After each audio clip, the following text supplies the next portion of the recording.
Review de Havoc 616, un des plus gros speedrunners du jeu, et l'homme aux multiples exploits, que ce soit l'acte 10 le plus rapide du monde ou le level 100 le plus rapide du monde.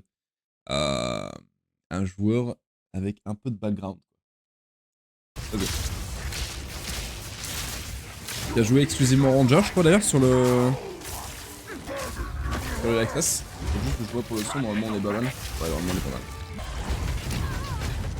Enfin.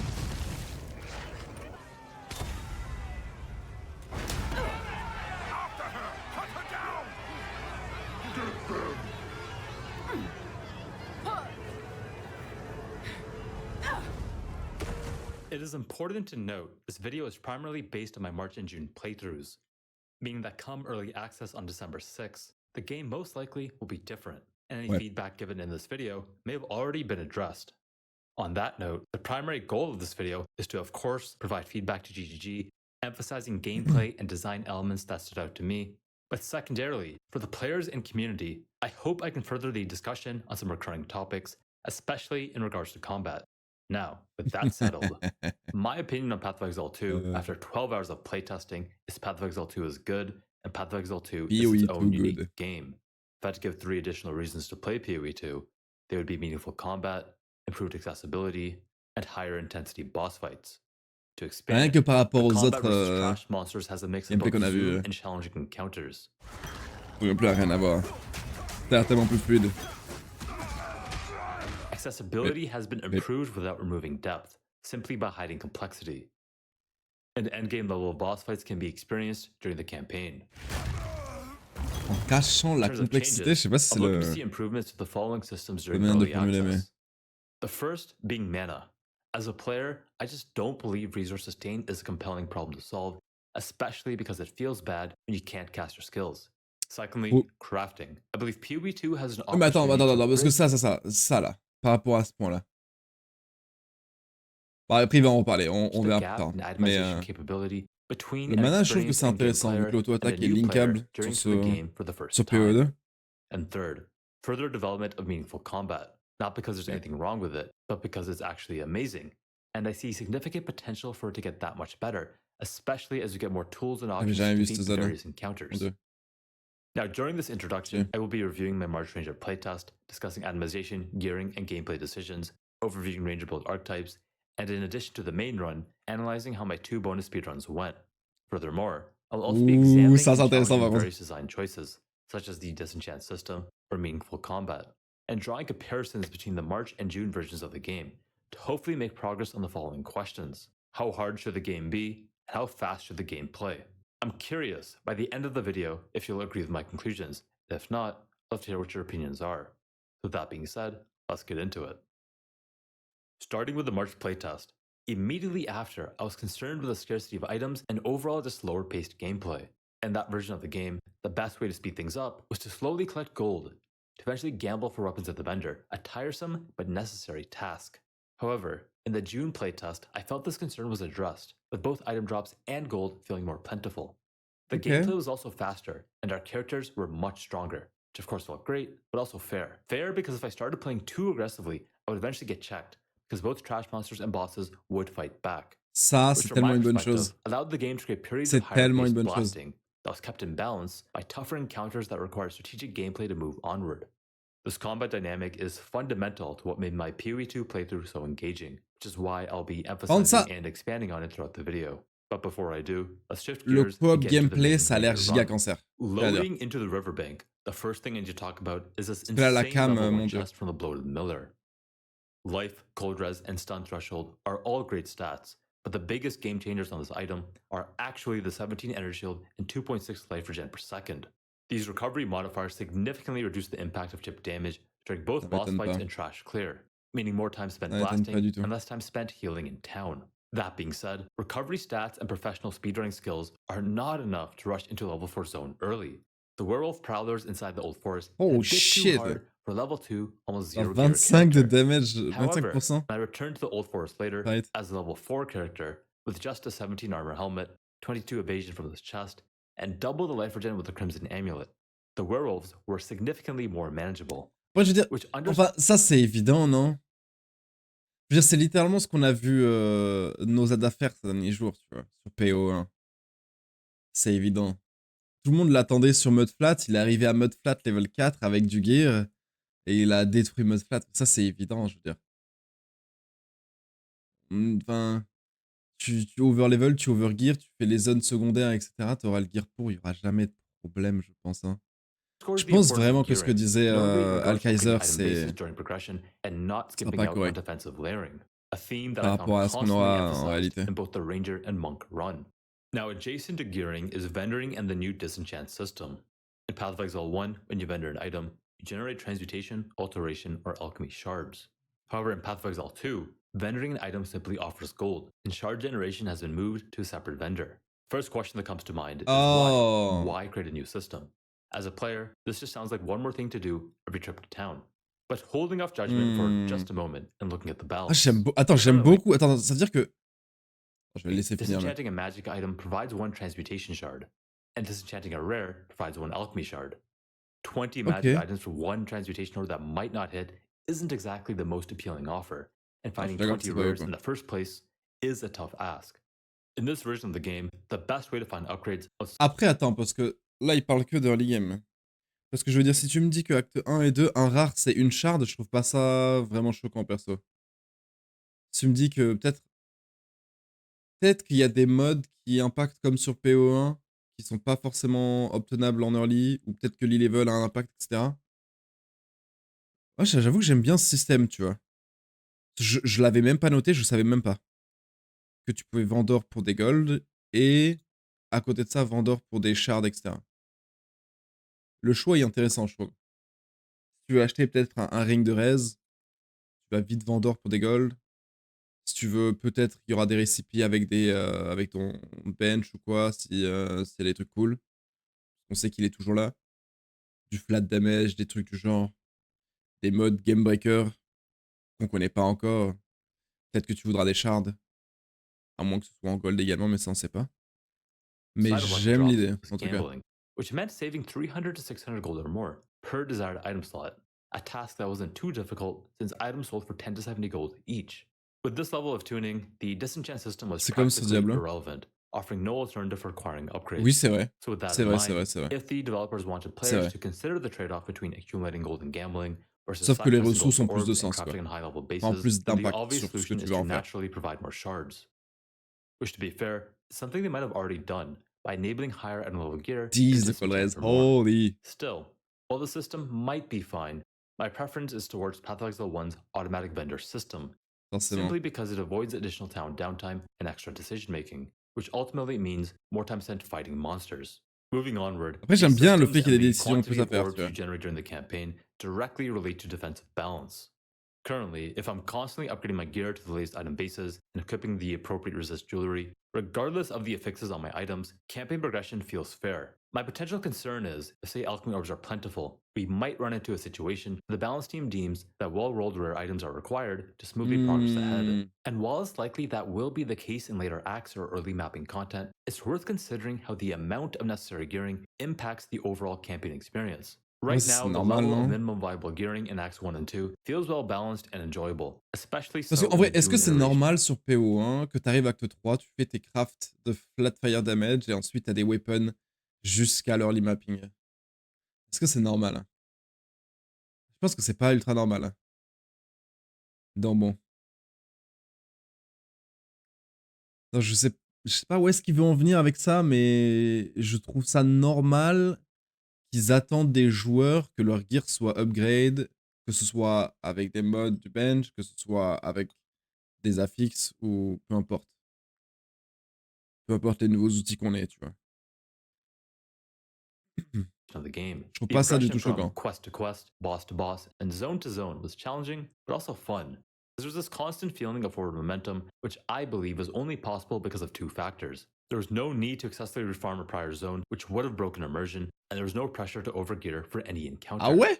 So expanding on these two factors, T'inquiète même pas que je vais refarm, je vais reset mes zones, y a pas de PoE1, soucis. few players often full clear zones, overleveling and overgearing much more than necessary. Parce que s'il Whereas dit que c'est pas experienced players nécessaire, will often take the c'est shortest path free. through zones, progressing quicker with less gear. For myself, the slow gear playstyle is what makes PoE1 challenging and fun.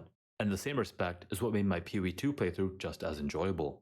Now on the flip side, the developers can still choose to design challenging encounters while also necessitating an above average amount of gear. However, I have to circle back that if the process of acquiring that gear is not engaging, it may Ah disrupt the ouais? flow of gameplay.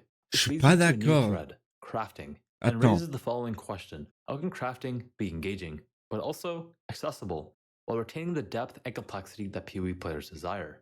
Honestly, I don't have the answer to this, because my favorite form of crafting is identifying an item off the ground, potentially adding a craft, and blasting ahead with no downtime.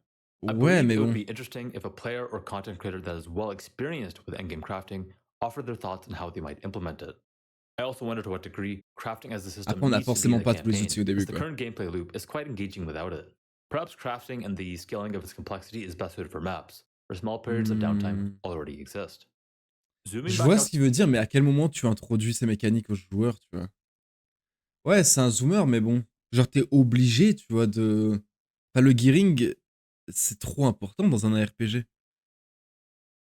C'est-à-dire, tu peux pas juste ID et go next et go suivant, tu vois. Surtout que si on part du principe qu'il y a un peu de scarcity, qu'il y a moins d'items au sol, mais qu'il y a plus de ressources, parce que les boss vont te donner de manière déterministe des transmutes, des gemscutters, des alchimies, ce genre de choses, la première fois que tu les bats. Donc tu vas être encouragé à aller faire ton crafting et ton slam, etc., tu vois. Mais je trouve que c'est plus intéressant de choisir sur quoi tu vas utiliser tes ressources que juste te débrouiller avec ce que tu trouves par terre. Mais bon, après, je comprends son point, il veut juste blast et progresser, mais en même temps... Surtout qu'à côté de ça, il dit, tu peux progresser et il te fait pas baiser par le jeu si tu as pas des affixes appropriés, tu vois. Donc bon. to playstyle. Pas trop. Right now, in the current PoE2 balance, you can create a similar experience to PoE1 by Qu'est-ce que c'est que refarming ce zones and mob là? bosses to outgear the content. While in contrast, if you farm each zone and boss once, your character will naturally have less gear, which leaves you with a decision: play slow and safe, or to challenge yourself to blast and survive. And this challenge to survive, while blasting as fast as possible, I believe is what makes Path of Exile 2 unique. Now, I could expand on strategic combat for quite a while, discussing when you can zoom and when you can just jump in and blow stuff up, but for the brevity of this video, I'll pick just one aspect of it, which is dodge roll, and how that leads to another design area with potential room for further improvement. So in this clip, you can see that I'm in the mud burrow, a very narrow zone, and as I'm progressing forward, I encounter this big pack with a ton of skeletons. And what's interesting here is that when I dodge roll through them, I shove the Oh. skeletons out of the way, which feels good. But immediately Oh. after, since mobs are dying slowly, I have to make a decision. I can kite backwards where I know it's safe, or I can push forward into the unknown to progress ahead and get to the zone boss faster. Naturally, as a speedrunner, I chose the latter. Unfortunately, though, actions have consequences, and I get surrounded here by hard-hitting mud simulacrum. So to maintain forward progression, I try to dodge roll through the 2 simulacrum above me, but I can't, Bah ouais, ça leading dépend de to la my taille quick du coup. demise.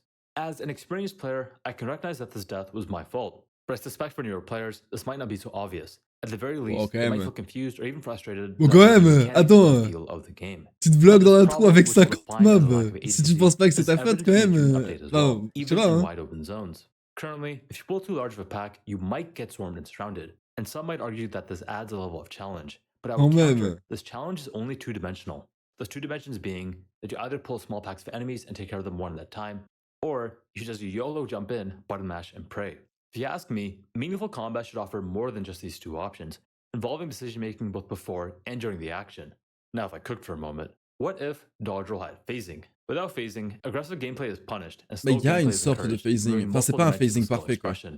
Mais Introducing c'est dodge censé roll phasing réduire could encourage more ton aggressive playstyles, allowing players to bite off more than they can chew, while sidebox still having the ability pour to potentiellement outplay the traverser. situation. Furthermore, On est it may d'accord. open up additional design space for the developers to explore. This change alone might reduce the current emphasis on overly cautious gameplay and benefit newer players who Parce que le might not choix recognize the durant les need for combats, careful c'est sur positioning and movement. des sorts que tu vas All that utiliser. being said, this might just be a skill issue, because in Acts 2 and onward, we had way more skill gems available. Je pense que c'est It's un peu skill entirely issue. Mais possible bon, I vas-y. already had the tools at my disposal, and I was Bref. simply unaware of how to use them, which is a sentiment echoed by Jonathan Rogers, the game director of Path of Exile 2, who mentioned in a recent interview that you really need to spend time playing a character to fully understand how it works. And without that experience, getting destroyed is a likely outcome. Changing gears, we need to talk about mana, especially when you don't. En fait, je pense... Attends, parce que là, le mana, ça va être intéressant. Je pense que la problématique, c'est aussi projeter sa perception et son expérience PO1 sur PO2. Et c'est exactement pourquoi il est mort dans le... Je sais plus comment ça s'appelle. Le Mudborough ou un truc du genre. Donc, logique. Il speedrun, il joue avec les limites et il se fait punir parce qu'il connaît pas bien les limites. Ce qui est compréhensible et normal, je dirais. Je veux dire, s'il fait la run 10 fois, ben forcément, il comprendra les limites et il va comprendre comment appliquer son gameplay aux zones, quoi. Aux zones, pardon. Et ça se passera Have it. beaucoup mieux. The problem is, when you don't have it, you can't play the game. And that Mais je veux dire, en really soi, is c'est pareil sur PO1. Honnêtement, c'est pareil sur PO1. Quand tu speedrun et que tu arrives à The Climb, etc., si tu connais pas les limites, tu vas te faire soulever, tu vois. C'est pas pour rien que quand il y a des runs, des races qui sont organisés, il y a énormément de morts en early, tu vois. Parce que quand tu connais pas les limites, c'est trop dur. Et PO1 est très difficile, tu vois. Quand, encore une fois, si on prend l'exemple de Nosada, quand tu over-level, over-gear, c'est pas difficile, forcément. T'as 10 fois plus de gear qu'un mec qui speedrun. Quand tu speedrun et quand tu vas à travers les zones et que tu es under-level par rapport... Under-level et under-gear même, par rapport au contenu que tu vas affronter, évidemment que c'est difficile. Mud flat, quand t'arrives mud flat level 2 avec juste tes armes, pas d'IS, pas d'Eva, pas d'armor, c'est pas simple quand même, hein. Et je veux dire, c'est pas pour rien qu'il y a des joueurs qui disent que c'est plus dur que les boss endgame, tu vois. C'est pas donné, tu vois. Et tu répètes, tu comprends comment les mobs interagissent, et c'est free après. Enfin, c'est free. T'as l'expérience, t'y arrives. Et ce sera pareil. the key point. I understand resource Tu management is a connaîtras les tool to limites et balance the t'y game. arriveras, quoi. However, as a player, I've never found it to be a compelling problem to solve. In this clip in the background, you'll notice I've been low on mana for quite a while. Ouais. And because of the town portal animation, I could not portal out. My only option at the time was to roll away while attempting to lose aggro with the mob, then portal out and refill my flasks. This took over 40 seconds, which is frankly Mais là, la tech, c'est frustrating. juste de Now revenir they sur ses did pas là update où c'est Flask in clair, the June non? playtest, but C'est it ça que tu dois still faire. wasn't enough. That said, this might have only been a monk problem. Parce que All là, of du the coup, il monk grappe des players I nouveaux spoke mobs. to were Holy grumbling shit, about la it, densité with par some contre just autour making de mana notes on the l'obélisque. passage tree and still not solving it. Either way, I'm looking forward to more improvements here in the future. Ah non, non, pardon, Changing focus from pardon, consumption il to faut que portal out je réécoute. and refill my time was to roll away while attempting to lose aggro with the mob, then portal out and refill my flasks. Parce que là, du This coup, il a pas took de over mana. 40 Mais seconds, attends, which is frankly attendez. Parce que si il avait link convenablement son auto-attaque, comment ça se serait produit? Est-ce que pendant ces playtests là, c'était seulement possible? Je sais pas. C'est que si t'es pas sur Necro Settler. Oui, en plus. En plus. Parce que je me demande si en early, ce sera pas le play optimal de link son auto-attaque. Vraiment, vraiment bien. L'auto-attaque du Monk, vas-y, quoi. Ouais, je suis d'accord. Hein. À moins qu'il y ait genre du splash ou des sortes d'ancestral call ou ce genre de choses, tu vois, qui sont accessibles. Mais j'ai pas l'impression qu'on en ait vu. En early, du moins. Parce que s'il y a ce genre de choses, en vrai, ça se fait. Ça se fait. Mais bon, il y a plein de gemmes qui n'ont pas été révélées, etc. Donc, c'est chaud. Mais je suis d'accord que si la gestion de mana, elle n'est pas bien faite, c'est ultra cringe. Je suis d'accord. Parce que c'est quasi... on est d'accord que c'est quasiment tout ce que... Tous les builds, c'est le premier truc que tu fais. Comment tu gères tes ressources, et ensuite on voit, tu vois. Il n'y a pas de clarity. Je crois pas qu'on ait vu clarity, vita et précision. Je crois pas. Hein. Il me semble pas. Après, peut-être qu'en Witch, c'est pas un problème parce que peut-être que t'as de la flat regen assez early. Peut-être qu'en Templar aussi. Peut-être qu'il y a du Leech en Ranger aussi. Hein. Mais bon, pour les premières zones, c'est quand même bourbier. Après, encore une fois, ça c'était il y a 10 mois, tu vois. peu moins si c'est ceux de juin. Mais si c'est mars, enfin pas 10 mois, mais genre 8 mois. Frustrating. À tout Now, moment, they ça a été did update modifié. Flask in the June Ouais, playtest, voilà, ok. but it still wasn't enough. Ok, ok, That ok. said, this might have only been a monk problem. All of the monk players I spoke to were grumbling about it, with some even specking man nodes on the passage tree and still not solving it. Either way, I'm Ah looking ouais, forward to voilà, more ok. improvements Bon, here in the future. Changing focus from on conceptual verra ça, mais topics, j'avoue que ça let's peut être discuss ranger vraiment infâme builds. si c'est In très this difficile. playtest, ranger builds can be sorted into two themes, lightning and chaos, with lightning builds being further broken down into two variants. The first variant is the simple combo between lightning rod and lightning arrow. Lightning rod shoots an arrow into the sky that remains in the ground for 12 seconds after it lands. Après, tu This peux quand même jouer grenade, non? ground-embedded arrow then releases AoE lightning Même bursts chose. every time it's hit by chaining lightning beams. Conveniently, lightning arrow fires chaining lightning beams that can chain into the lightning rod arrows, creating multiple lightning burst explosions À part si t'as des based on the très number belles of lightning images. rod arrows previously shot. Now, in this version of the game, most monsters were fairly tanky, so higher damage combos like this were strongly incentivized. That being said, also in this version of the game, Stormcaller Arrow in combination with Herald of Thunder could recreate one-button gameplay. And what's interesting is, at the time, I considered this a balance issue, because if a one-button build was too strong, it would likely get nerfed. Yet that perception was based on my prior understanding that combo gameplay was the end-all be-all method of achieving meaningful combat. However, after the June playtest, playing a monk and clearing multiple screens in a row with mostly one button, I realized that meaningful combat doesn't necessarily require combo gameplay, it's just one avenue to achieve it. In future versions of the game, I can see a world where one button gameplay still exists, because by shifting the focus away from the player and Ok, more ça en onto the vrai, monsters, combat can remain ah, both c'était sûr. engaging and C'était sûr. strategic with the right combination of varied monster packs and C'était sûr. enemies that actually fight back. Anyways, I did say I was going to talk about builds, but I just couldn't help myself there. Moving on to the Chaos Ranger build, I ended Plus à up ça, playing tu the peux Poison ajouter des Dot triggers, variant with the etc. 3 skills, Poison Burst Arrow, Toxic Growth, and Vine Arrow. This was a combo build and it worked as so. Toxic Burst drops pods on the Wow. ground, which then light up Holy and explode when shit! hit by a Poison Burst Arrow, as long as there's at least one monster above the pod when hit. To attack multiple pods at once, Poison Burst Arrow was linked to multiple projectiles and pierce. And for more damage, Toxic Growth was linked to poison. This combo Ok. could chunk bosses, but in comparison to Lightning Rod and Lightning Arrow, it was much more difficult to use, because more focus was required to maximize pod overlap, while also predicting boss movement and avoiding monster one-shot abilities. Now, both builds did benefit from Vine Arrow, which would help by tethering to bosses and slowing them down.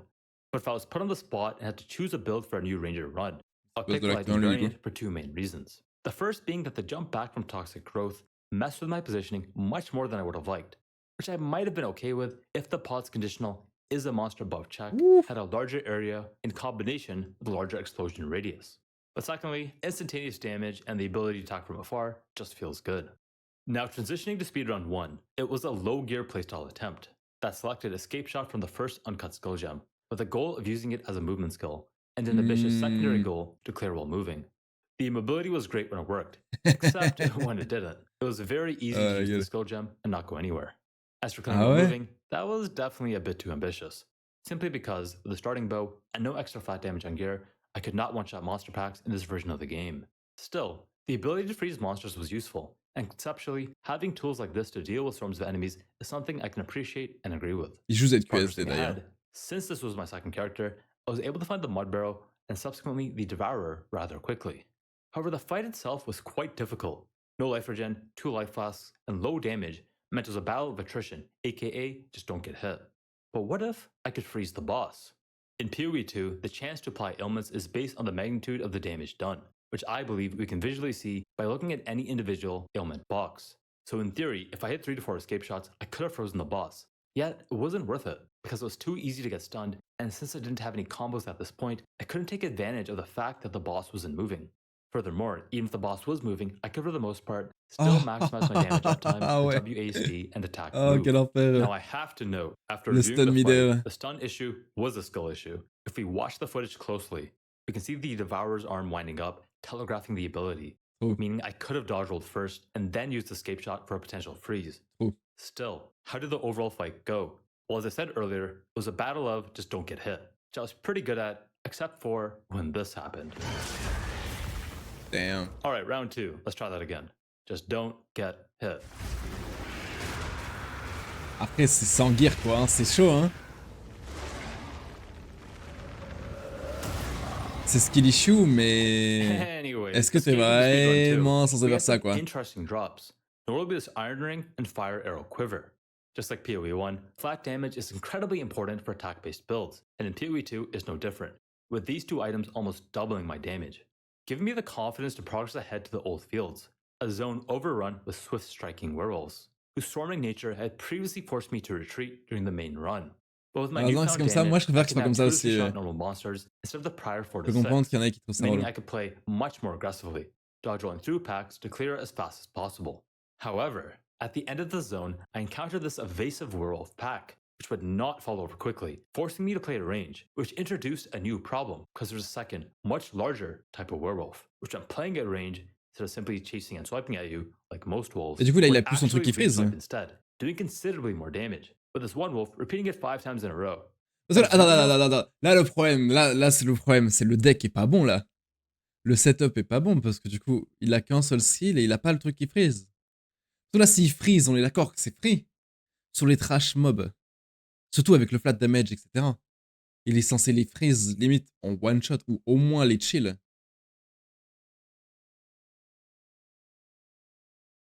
Après, encore une fois, il a dit c'est une tentative de speedrun, donc il a récupéré autre chose comme ça plutôt que. Or even insane weapon. The level of clear C'est pas que speed ça allait si loin. experienced in Speedrun 2, especially so in the first 2 zones, or as a monk in the June update, is the default balance baseline I desire.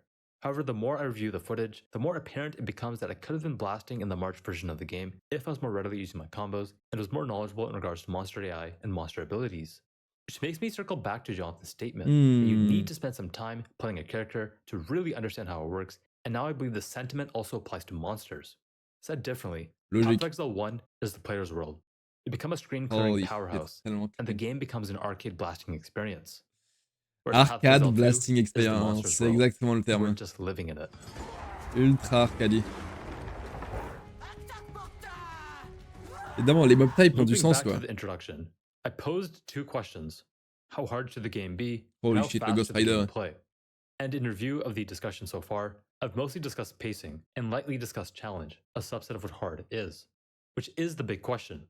What does hard even mean? I've been trying to find an answer for quite a while, but defining hard is hard, because everyone has their own definition of hard. That said, for myself, hard is the challenge. And when I look at my most challenging moments, they are also my most memorable. So to attempt to answer the question, I believe the game should not be easy. Rather, it should be difficult.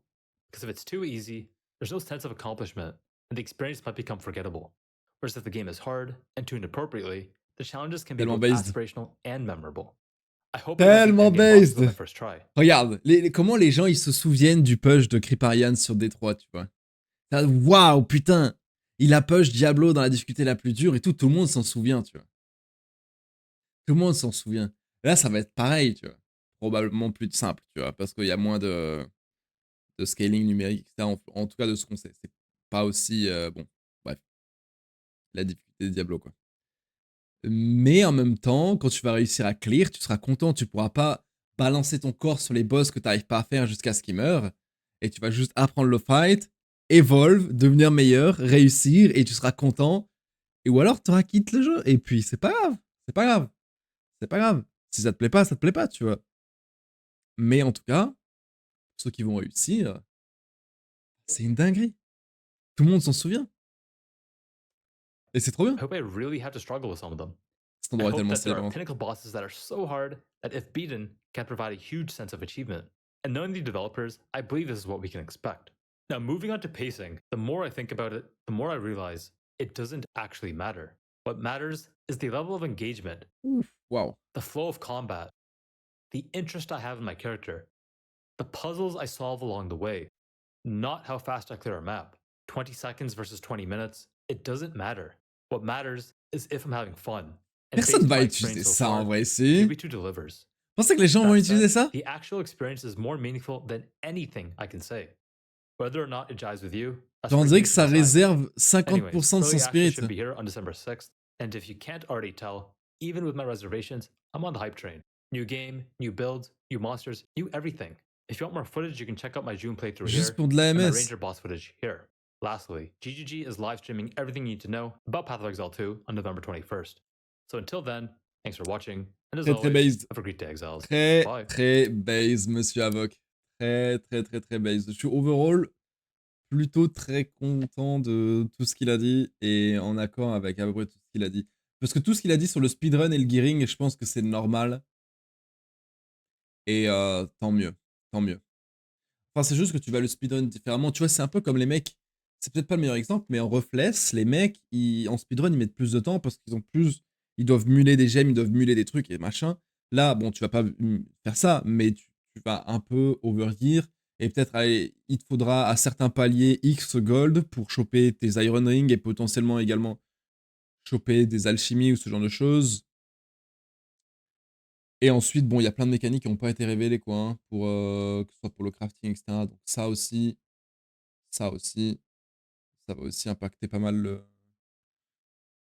la manière dont on va aborder tout ça, tu vois. Mais ouais, je suis très content, je suis très content. Vraiment, plus je vois des avis comme ça, plus je me dis c'est vraiment exactement ce que j'attends d'un RPG, hein.